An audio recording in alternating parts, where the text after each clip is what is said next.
This is what happens when a team stops pretending to be balanced and just decides to terrorize everyone. 4 games, 14 goals, a perfect group stage, plus a round of 32 win. Mbappé has 6 goals and is now France's all-time leading scorer. Dembele, the reigning Ballon d'Or holder, scored the fastest first-half hat-trick in 72 years.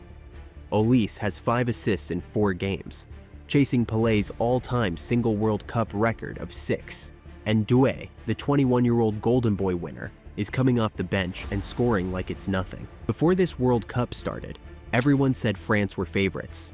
Everyone said their attack was dangerous. Everyone said they had the firepower to win it all.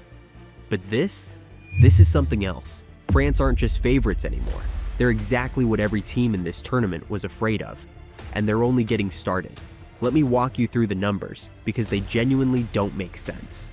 Kylian Mbappé, 6 goals in 4 games, 2 against Senegal, 2 against Iraq, and 2 more against Sweden in the round of 32 60 international goals. He's now France's all-time leading scorer, 60 international goals, passing Olivier Giroud.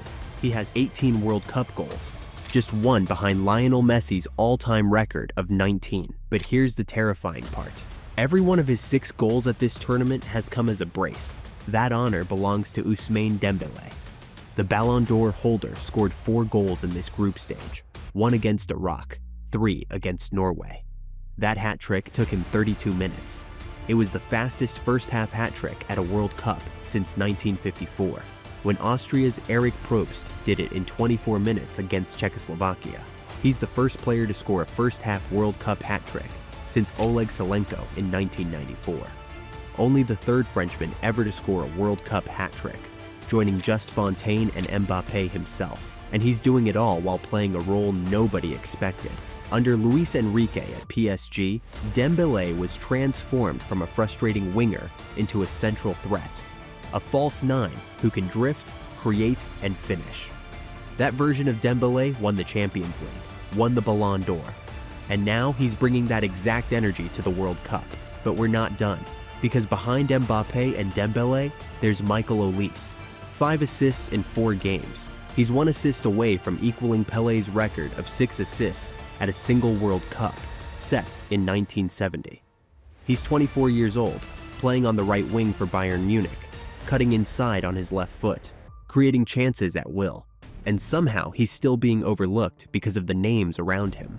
And then there's Désiré Doué, 21 years old, the 2025 Golden Boy winner. Came off the bench against Norway and headed in France's 4th goal in stoppage time. He's not even a starter yet. He's waiting his turn behind Mbappé, Dembélé, and Olise. That's the depth France are working with. But the crazy part is, Bradley Barcola isn't a regular starter, yet he scored against Senegal. Marcus Thuram hasn't been needed. Jean-Philippe Mateta is watching from the sidelines.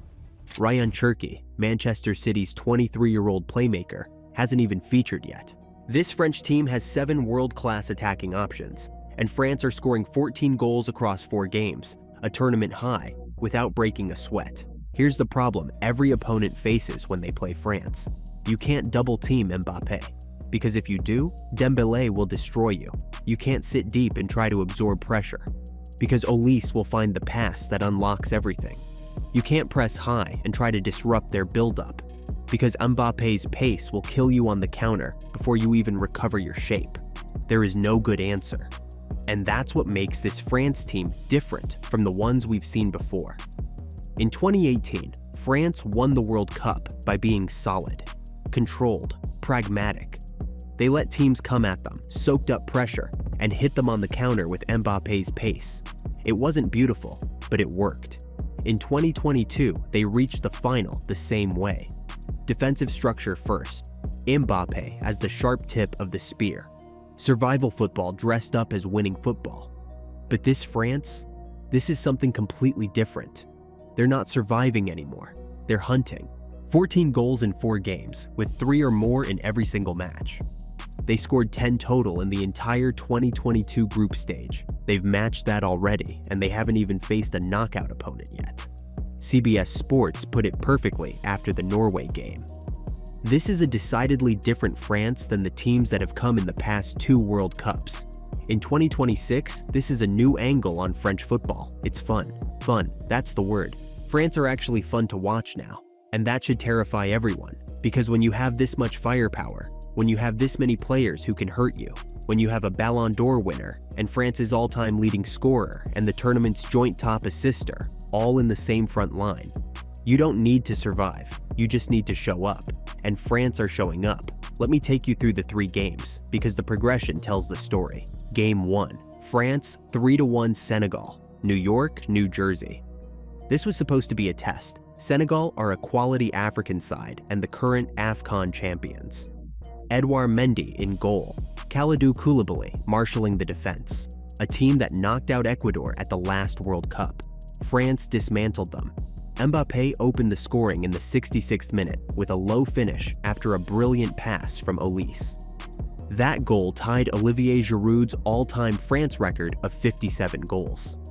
Barcola made it 2-0 in the 82nd minute with a lovely chip over Mendy.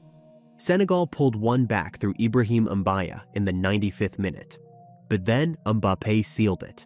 A 30-yard rocket into the bottom corner in the 96th minute. His 58th goal for France, the all-time record, broken. Game 2, France 3-0 Iraq, Philadelphia. This one was interrupted by a thunderstorm at halftime, lightning delay. The match resumed nearly 2 hours later. When it did, France picked up exactly where they left off. Mbappé scored twice, a fizzing drive from outside the box in the first half, then a second after the delay, when he slotted in his 16th World Cup goal, following a squared ball from Dembele, moving level with Miroslav Klose. Dembele then scored his first World Cup goal in 13 appearances. Clean sheet, complete control. Iraq's worst World Cup defeat since their 1986 debut. Game 3, Norway 1-4. France, Boston. Everyone wanted Mbappé versus Holland, the superstar showdown, the clash of the titans. Norway's coach, Ståle Solbakken, had other ideas. He rested key starters, keeping several of his big names fresh for the knockout rounds. Fair enough, but France didn't care. 7 minutes. Dembele cuts inside from the right, drops a shoulder, goes back onto his right foot, and fires across goalkeeper Egil Selvik. 1-0, 20 minutes. Dembele receives the ball at the edge of the box, curls a left-footed shot into the far corner. 2-0. Norway pulled one back immediately through Thalo Osgaard. 2-1. 32 minutes. Patient build-up. Every France player touches the ball in the sequence. And at the end of it, Dembele curls another one into the exact same corner. Hat trick. Complete. The fastest first-half hat trick since 1954. The first half World Cup hat trick since 1994. And then, in stoppage time, Doué headed in France's 4th to complete the rout. 4-1. Perfect group stage. 9 points, 10 goals, plus 8 goal difference.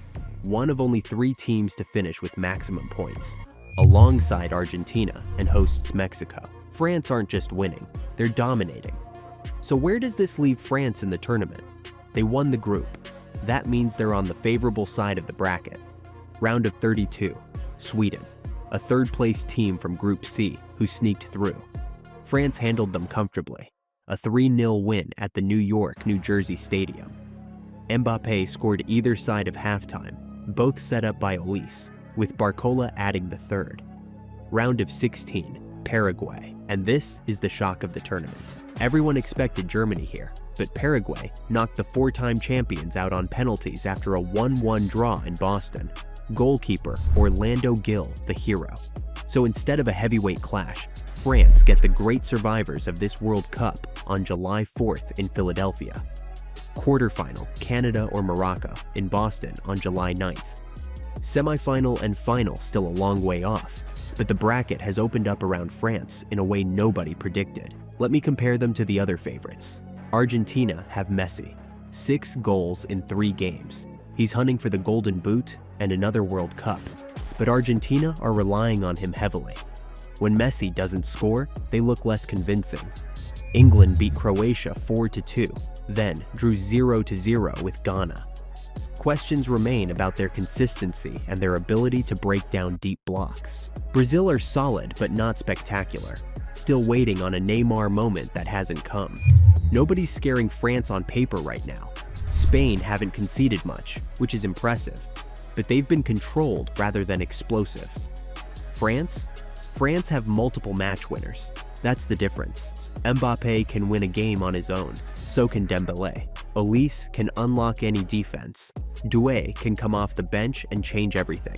You can't plan for one threat, you have to plan for four, and nobody has figured out how to do that yet. Now, let me be honest, France haven't been properly tested yet. Senegal are good, but not elite. Iraq were at their first World Cup since 1986. Norway rested key starters, and Sweden scraped in as a third-place side before being brushed aside 3-0. The real France will be judged from the quarterfinals onwards. When the opponents get serious, the pressure builds, and we find out if this attack performs when it actually matters. But the warning signs are already there.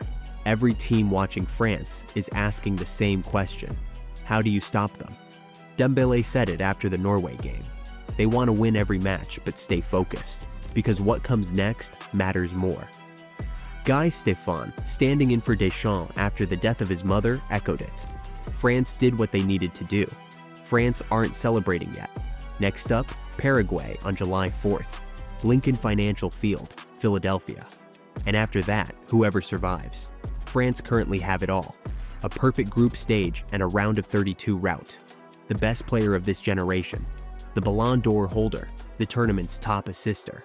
A 21-year-old golden boy, and insane depth on the bench. Before this World Cup started, everyone said France were dangerous. Now the question isn't whether France are favorites. The question is whether anyone can actually stop them, and right now, nobody has an answer. But let us know in the comments, can anyone stop France? And subscribe for more World Cup breakdowns. You don't want to miss what comes next.